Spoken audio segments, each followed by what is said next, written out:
दुनिया का कितना भी दरिद्र व्यक्ति हो,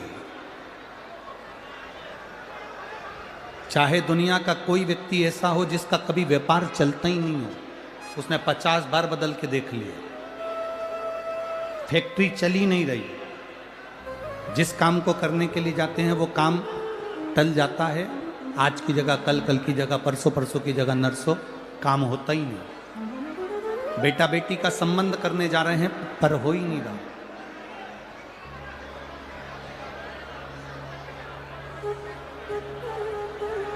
कितना भी दरिद्र से दरिद्र व्यक्ति हो, कितना भी दीन से दीन व्यक्ति हो, एक नियम वो अगर अपनी जिंदगी में बना ले, प्रदोष काल में, प्रदोष के समय पर बेलपत्री के वृक्ष के नीचे एक बार जाकर नमन करना और प्रदोष काल में शंकर भगवान के मंदिर में दिया लगाना, ये दो चीजें अगर वो 3 महीना भी लगातार कर ले तो उसके जीवन में कभी कोई समस्या आ ही नहीं सकती, कोई दुख आ ही नहीं सकता। एक नियम बना, जब कोई कहते तुम्हारे जीवन में कष्ट ही कष्ट है, तब एक काम चालू करो, शिव की आराधना।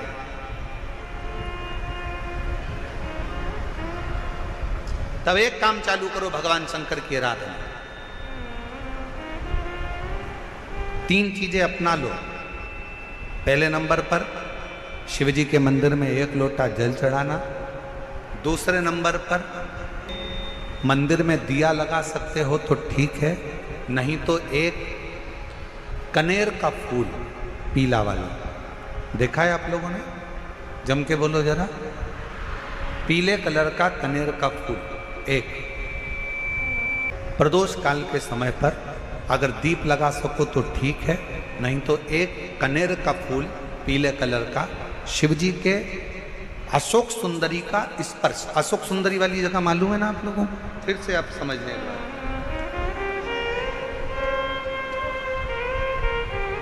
ये शिवलिंग,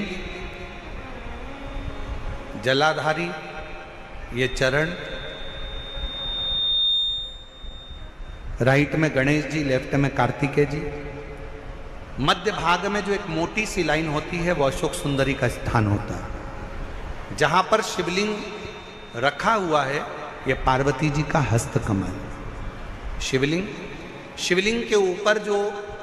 कलश में से एक एक बूंद पानी गिरता है वो शंकर जी की 5 लड़कियां, जया, विषहरा, श्यामली बारी, दौतली, देव। शिव जी के 6ठे नंबर की लड़की अशोक सुंदरी मध्य भाग में। जब एक कनेर का फूल प्रदोष काल में अशोक सुंदरी वाली जगह पर स्पर्श कराकर शिव जी को समर्पित करना।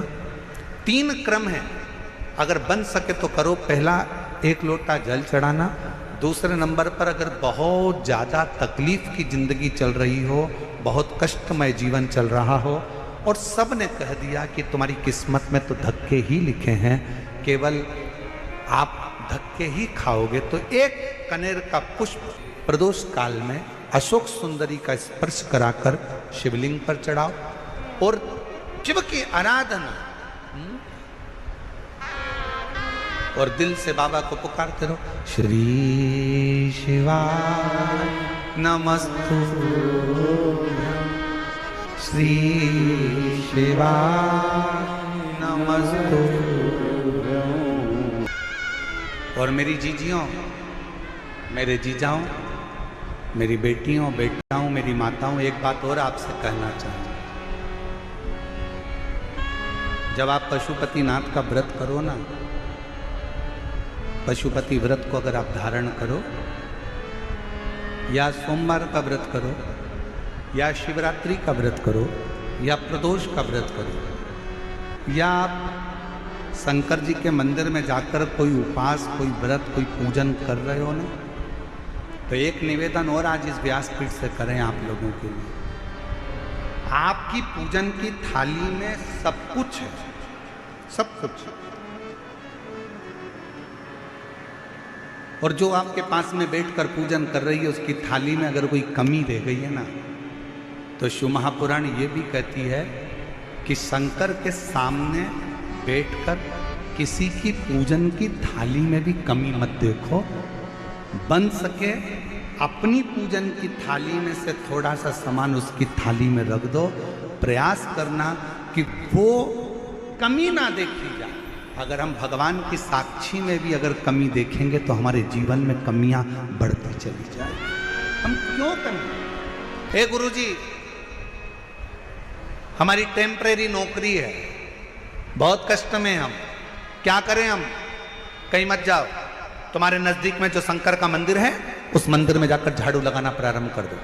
तुम्हारे शिव जी के मंदिर में कहीं पोछा लगाना प्रारंभ कर दो। तुम्हारे शंकर के मंदिर में थोड़ा सा चंदन घिसना प्रारंभ कर दो। नौकरी पर जाओ, ड्यूटी पर जाओ, बच्चों को संभालो, परिवार को संभालो, उसमें से थोड़ा सा समय शंकर जी को देना प्रारंभ करो। थोड़ा सा समय निकालना शिव जी के लिए, थोड़ा सा समय। ए गुरुजी, अभी मेरी तनख्वाह तो मात्र 8,000 रुपए मिलती है, प्राइवेट जॉब कर रहा हूं, परिवार बड़ा है, गुरुदेव दिल्ली जैसे शहर में रह रहा हूं, बहुत दुख का जीवन चल रहा है, क्या करूं? किसी को हाथ नहीं दिखाना, किसी को पत्रिका नहीं दिखाना, किसी को भाग्य नहीं दिखाना, अब जो कुछ दिखाना अपने शंकर को दिखाना, उसके मंदिर में सेवा करना प्रारंभ करो। और मेरे बाबा तेरी सबसे बढ़िया, यदि कोई एक बार भी शिवालय की ओर चले जाता है, शंकर की ओर बढ़ जाता है, शिवालय की ओर बढ़ जाता है, तो उसके पितर, उसके पूर्वज और उसके जीवन में कितने भी दोष हों, वो सारे के सारे दोष समाप्त होते चले जाते, सारे दोष। और शायद इसीलिए शिवजी पर चढ़ाया गया एक लोटा जल हमारे घर का पितृदोष हो चाहे अन्य दोष हो, वो भी समाप्त कर देता। कितना सुंदर कहा है। जब जिंदगी बहुत संघर्ष में चल रही हो, बहुत दुख का जीवन चल रहा हो, बहुत कष्ट का जीवन चल रहा हो, बहुत कष्टमय जीवन चल रहा हो, तब शमी के 5 पत्ते, शमी के 5 पत्ते एक दुर्वा के साथ एक अक्षत चावल का एक दाना, वो भी हल्दी में भिंगोया हुआ हो या केसर में भिंगोया हुआ हो, शमी पत्र 5, एक दुर्वा, एक चावल का दाना, जो दिल से हृदय से बेलपत्री के वृक्ष के नीचे पार्थिव लिंग का निर्माण कर कर मट्टी का शिवलिंग बनाकर प्रदोष काल में, मतलब शाम के समय पर शिवलिंग बनाकर उस पे जल चढ़ाकर, जो ये 5 शमी का पत्र, एक दुर्वा और एक चावल का दाना, अपनी कामना कर कर, जो दुख चल रहा है बाबा से विनय कर कर एक एक पत्ता जब समर्पित कर दे, फिर एक दुर्वा समर्पित कर दे, फिर एक चावल का दाना समर्पित कर दे और बाबा का वहीं पर पुनः विसर्जन कर दे, 3 महीना तो जाने दो, 15 दिन के अंदर वो दुख कटता जरूर है, चाहे कोई भी दुख, किसी भी तरह का दुख क्यों हो। एक बेलपत्र के वृक्ष की परिक्रमा करने वाले को हजारों अश्वमेध यज्ञ का फल प्राप्त हो जाता है, हजारों अश्वमेध यज्ञ का फल प्राप्त हो जाता है। उसी तरह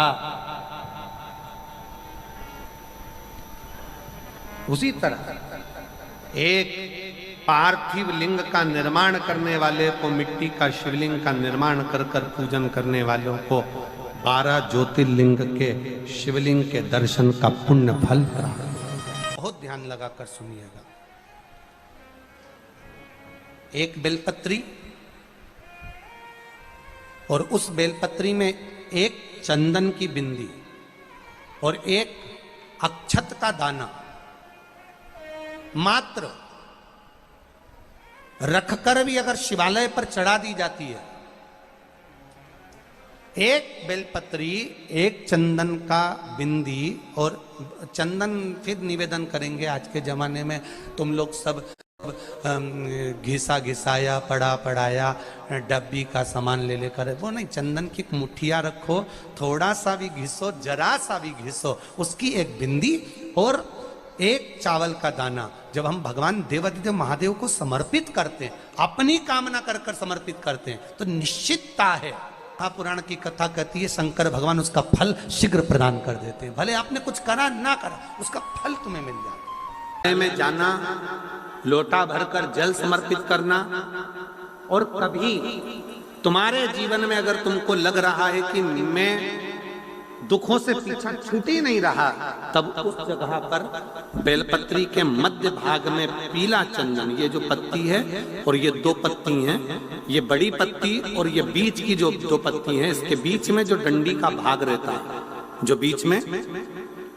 डंडी का जो भाग है, बड़ी पत्ती और ये दो छोटी पत्ती के मध्य में जो डंडी का भाग है, उस डंडी के भाग में पीला चंदन और एक अक्षत पीला शंकर भगवान को आप अगर प्रदोष काल में समर्पित कर रहे हैं, तो ये निश्चित है कि धीरे धीरे कर कर वो दुख समाप्त होगा, वो दुख कटेगा ही। प्रकट वर्णन किया गया शंकर भगवान की आराधना में, शिव की आराधना में, जब तुम्हें लगता है कि तुम्हारा व्यापार नहीं चल रहा, कोई तुम्हें धोखा दे रहा है, लक्ष्मी नहीं आ रही, बहुत चिंता में पड़े हुए हो, बहुत टेंशन में जिंदगी चल रही है, बहुत बीमारियां तुमको घेर ली है और चारों तरफ अंधेरा ही अंधेरा नजर आ रहा है, तुमने विचार करा अब मैं तो मर जाऊं तो अच्छा, मैं सुसाइड कर लूं तो अच्छा, मैं मर जाऊं तो अच्छा, तो मरने से पहले एक काम कर कर देखना, शंकर भगवान की आराधना कर कर देखना, शिव पर एक लोटा जल चढ़ा कर देखना, और ज्यादा चिंता ज्यादा टेंशन हो तो बेलपत्री के जड़ को घिसकर उसका चंदन बनाकर शंकर को लेपन कर कर उसकी भी आराधना कर कर देखना कि बेल चंदन का फल क्या। बेलपत्र,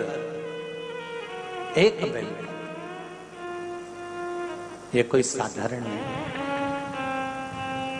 एक बेलपत्र, एक बेल, ये कोई साधारण नहीं,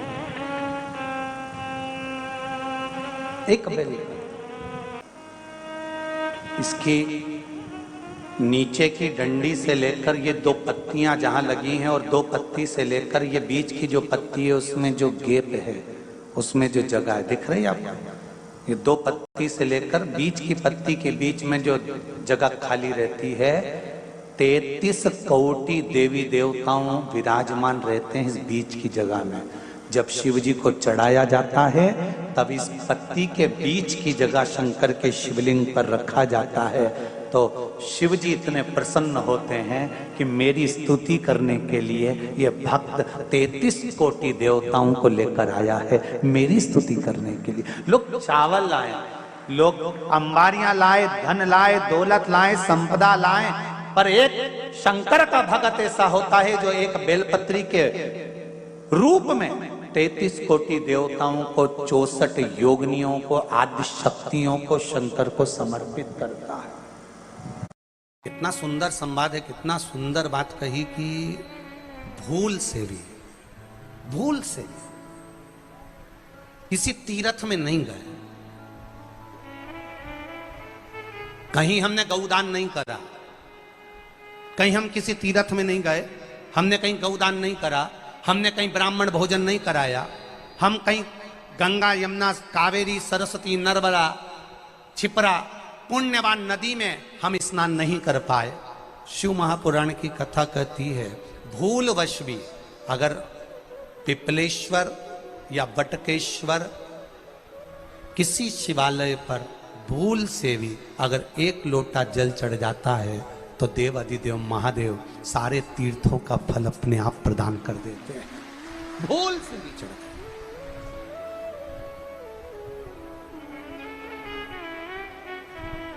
एकांतेश्वर महादेव किसी तीर्थ में नहीं गए, कहीं हमने गौदान नहीं करा,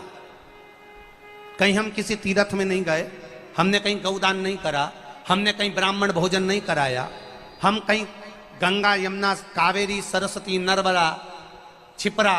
पुण्यवान नदी में हम स्नान नहीं कर पाए। शिव महापुराण की कथा कहती है भूलवश भी अगर पिपलेश्वर या बटकेश्वर किसी शिवालय पर भूल से भी अगर एक लोटा जल चढ़ जाता है तो देव अधिदेव महादेव सारे तीर्थों का फल अपने आप प्रदान कर देते हैं, भूल से भी चढ़।